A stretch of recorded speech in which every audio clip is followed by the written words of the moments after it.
Olá pessoal, tudo bem? Essa semana eu fiz uma live em que eu falei sobre algo que aconteceu com o Miguel, uma experiência que nós tivemos e como aquela experiência marcou a vida dele. E aí várias pessoas me pediram para fazer mais desses vídeos, em que eu falo da experiência de vida nossa, das nossas vivências, do nosso dia a dia e de como eu lido com elas a partir da visão que eu busco ensinar aqui, que é a criação consciente, acolhedora e não violenta. Então hoje eu trouxe aqui um tema que é bastante comum no nosso dia a dia e que também é um tema que as mães me trazem muito nos atendimentos que eu faço, né? Nas conversas e tudo, nas dificuldades que elas trazem para mim, que é a alimentação. Né? A alimentação, o momento das refeições, costuma se tornar, né, ali um cabo de guerra. Né, um momento em que há muita disputa de poder, muita disputa, né, de quem manda, quem tem que obedecer. Muitas pessoas têm essas crenças a respeito do momento da alimentação.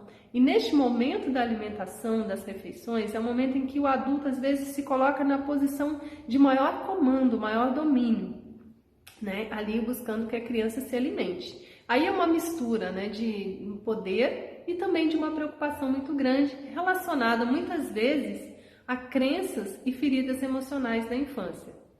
Então hoje eu trouxe aqui esse assunto para a gente falar rapidamente, e o objetivo deste vídeo é, além de mostrar para vocês como eu enfrento as dificuldades, as situações do dia a dia, mostrar também como que isso pode ser feito a partir, né, do caminho que eu escolhi, que é essa criação consciente, acolhedora e não violenta. Então vamos lá. A primeira coisa que eu quero falar para vocês é o seguinte: a gente, quando a gente, né, toda a nossa relação com os nossos filhos, como eu sempre falo, tem muito do que nós trazemos da nossa bagagem, tanto a bagagem cultural quanto a bagagem emocional. Então, quando, né, em todas as situações, nas vivências que nós temos, se nós não estivermos muito conscientes, possivelmente nós vamos ser guiados por essas lembranças, por essa bagagem emocional e cultural, sem, né, fazer uma reflexão sobre se de fato tudo isso é aplicável ou não à situação com o nosso filho. Então, primeira coisa é a gente se lembrar disso. No momento da alimentação, no momento das refeições, a nossa forma de lidar com a alimentação do nosso filho precisa ser despida dessa nossa carga emocional e cultural que nos prejudica nessa relação. Do que eu estou falando? Né? De algumas crenças que nós temos a respeito da alimentação, que são crenças limitantes. Por exemplo, o fato de ter que comer o que nós determinamos, de ter que comer na hora X, de ter que comer à mesa. Então, assim, nós temos várias crenças que acabam tornando esse momento muito difícil. Esse momento muito, né, às vezes um momento de uma disputa de poder, um pé de guerra, né, um cabo de guerra ali em que há uma disputa da criança com o adulto responsável por ela. Então, o momento da refeição costuma ser este momento aí em que a gente acaba lidando com essas crenças. E também com as feridas nossas de infância. Porque às vezes lá na infância nós não tínhamos a oportunidade, por exemplo, de escolher o que íamos comer. Né? Ou, por exemplo, de deixar, né, sobrar comida no prato. Às vezes nós éramos obrigados a comer até o final. Muitas vezes nós éramos obrigados, às vezes, a comer algo que nós não gostávamos. Então, nós guardamos feridas emocionais com relação ao momento da refeição.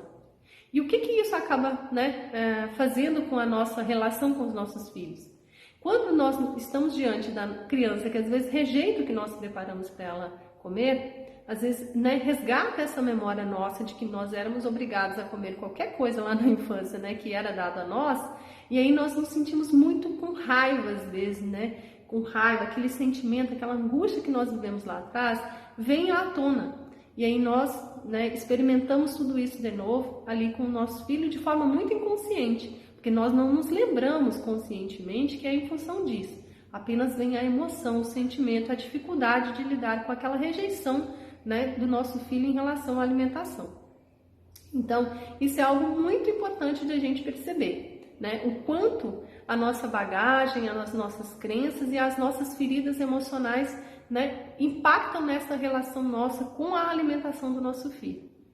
E aí, a partir daí, né, uma vez que a gente tome consciência disso, é importante a gente, a cada momento em que a gente, né, se sentir ali com dificuldade com esse processo de alimentação do nosso filho, a gente, né, dar uma respirada e pensar e avaliar se a gente está lidando com algo que está lá dentro de nós, uma ferida, uma dor que está nos incomodando, que não é ali exatamente desta relação. Né? Uma vez feito isso, né, aí vamos lá então para a questão da alimentação. Eu defendo, né, entendo e defendo que todos os processos que a criança precisa aprender e desenvolver são processos dela. Então, compete a ela conduzir esse processo. Nós somos os facilitadores deste processo.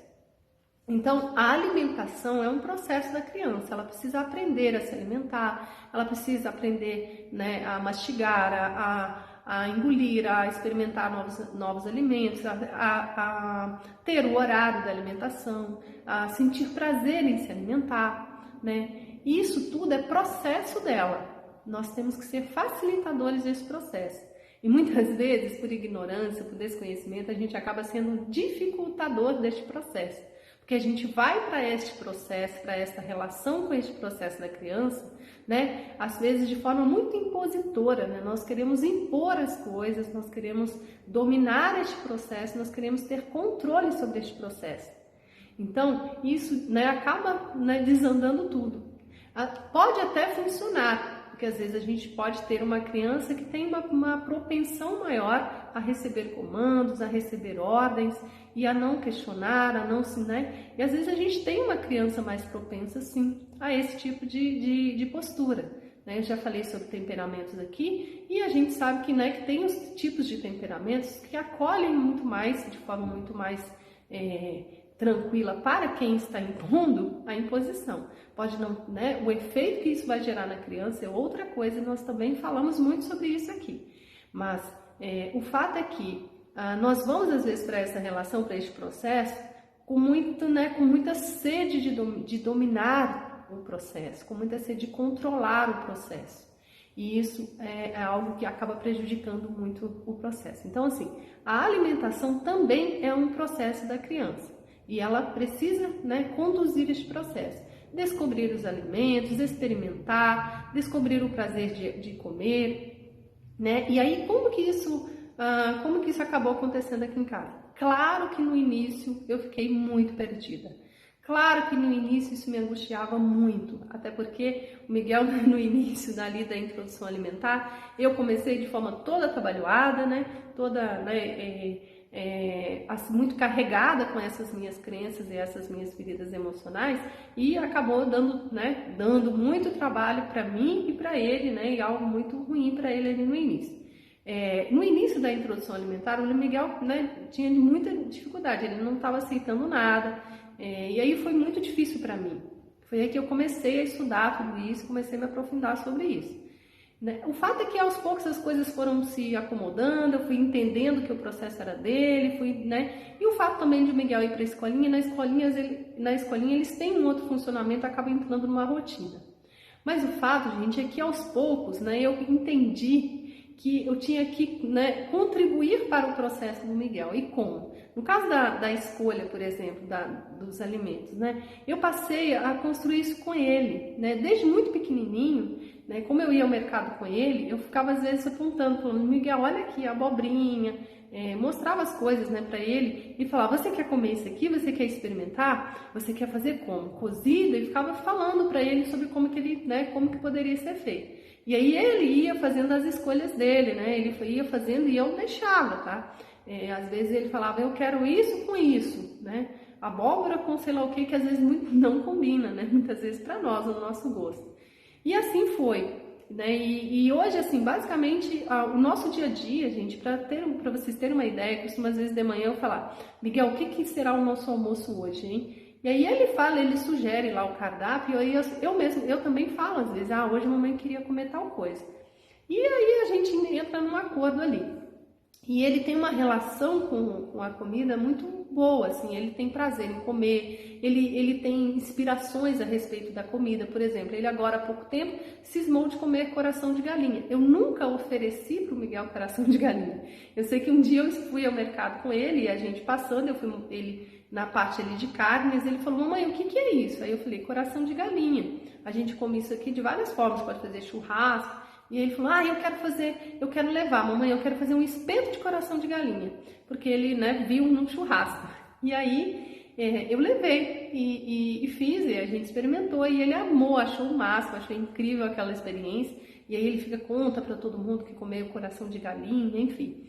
E ele experimenta várias coisas, ele vai experimentando, ele vai criando, e aí eu coloco às vezes ele para cozinhar comigo, ele inventa umas misturas, até que um dia, né, aconteceu uma situação que foi até muito marcante, que foi um dia que a gente estávamos aqui em casa e um amigo nosso, né, um tio dele, veio. E aí eu fui fazer um almoço, eu levei o Miguel junto comigo e falei, né, Miguel, vamos ajudar a mamãe aqui. E aí ele queria colocar beterraba na carne ali, ele queria misturar beterraba com carne. E aí eu falei, não, tudo bem, amor, vamos fazer assim. A gente faz separado e depois a gente mistura, porque talvez o tio não goste. E aí o tio chegou e falou assim, que isso, rapaz, misturando beterraba com carne, isso aí vai ficar horrível. E aí ele ficou muito triste, né, o semblante dele mudou e ele abaixou a cabecinha e ficou muito triste. E aí ele marcou muito, muito ele. E aí passou o dia, enfim, eu fiz o almoço, né, arrumei outras formas de distrair, enfim, mas naquele momento eu percebi a tristeza dele. E aí passou um tempo, né, a gente estava no mercado e aí ele viu a beterraba lá e ele falou assim, mamãe, beterraba não vai ficar legal misturar com nada, né? O tio falou que é muito ruim misturar beterraba com carne, com outras coisas. Aí eu falei, não, meu amor, se você quiser experimentar, tudo bem, o que você quer misturar? E ele, mamãe, o tio falou que fica horrível. Eu não gostei, mamãe, eu não gostei. E ele ficou, né, com aquela expressão fechada assim. E aí eu percebi, né, que ele estava com um pé atrás com esse tio, um pé atrás mesmo. Porque o que acontece com o Miguel e com essa relação dele com o que está fora, né? Porque às vezes em mim ele encontra muito acolhimento desse tipo de coisa.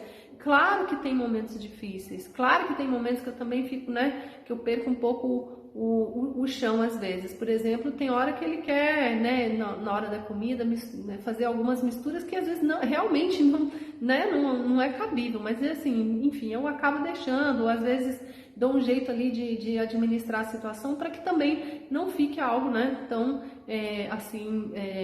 fora do dia a dia do nosso, né? Por exemplo, às vezes ele quer misturar uma coisa que é crua, né, com algo que já está cozido e que é crua e não se pode comer crua.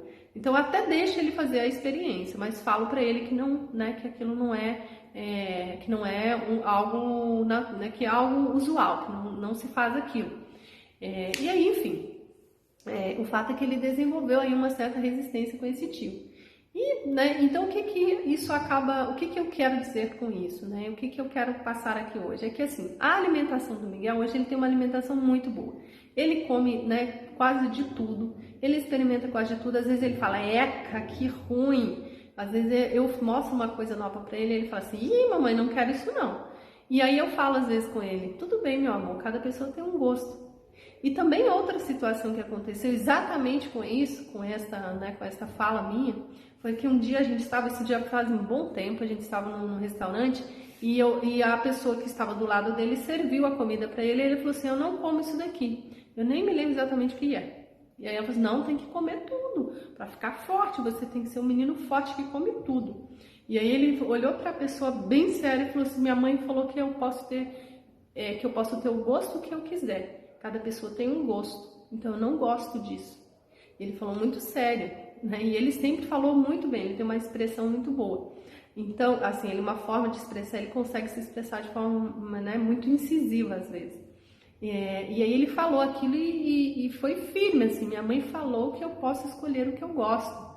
E não comer um negócio lá que a pessoa falou que ele deveria comer. E assim, sempre foi assim, quando eu vou oferecer algo novo para ele, eu ofereço para ele, e se ele fala que não quer, ele fala, eca, não gostei.